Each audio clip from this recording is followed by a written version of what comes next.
কিছুদিন পরে শিবা হরিদাসের বাড়ির সামনে এসে দাঁড়ায়। তখন চারিদিকে অন্ধকার ছিল। আরে সামনে দেখ তো, কেউ দাঁড়িয়ে আছে মনে হচ্ছে। আমার তো মনে হচ্ছে সামনে শিবা দাঁড়িয়ে আছে, মানে শিবার ভূত। প্রধান বাবু, এটা শিবার ভূত, এ আপনার থেকে প্রতিশোধ নেবে।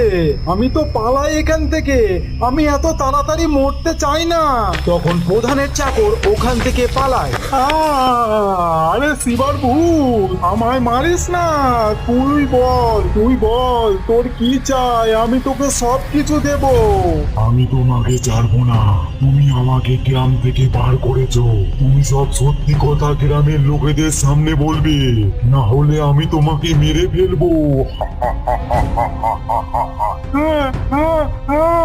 আমি গ্রামের সবার সামনে বলবো, কিন্তু আমায় মেরো না।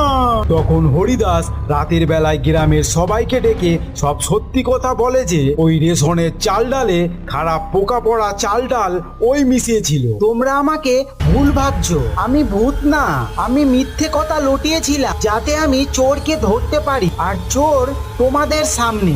আমি গ্রামের এত ভালো কাজ করেছি, তাই তো তোমরা আমাকে দানের মহাপুরুষ বলেছো। আরে হ্যাঁ শিবা, তুমি আমাকে ক্ষমা করে দাও। তখনই গ্রামের লোক হরিদাসকে গ্রাম থেকে বার করে দেয় আর শিবাকে আবার গ্রামের প্রধান বানায়, আর গ্রামের সবাই শিবার কাছে ক্ষমা চায়।